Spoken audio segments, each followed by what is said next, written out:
This is how to add text behind something in Adobe Photoshop. So we have our standard image here. We can select any object using these few tools here. So one tool you can use is what is that called? A polygonal lasso tool. So you can lasso tool around someone. And then all you have to do is Control C, Control V, which will copy that. And now you have a secondary image there. I'm going to undo that.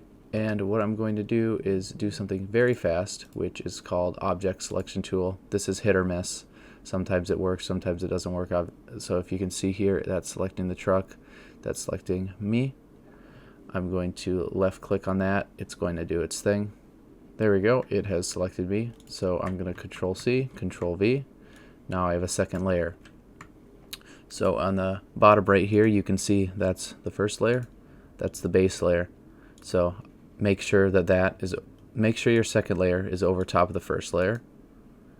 Now for the text, we can go over to the side here and click text, and then anywhere you can just left click and start typing. So I will just leave that to add that text. I will have a video linked at the end of the video as a card if you want to see how to edit text in Photoshop. So if you want to make your text look a lot better, I will show you how to do that in a different video. I'll also add a card above right now.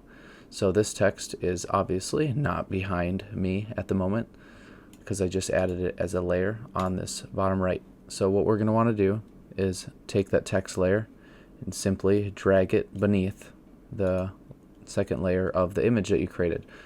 Now the text is behind that person. Make it bigger, make it smaller. So yeah, go watch my tutorial on how to make better looking text.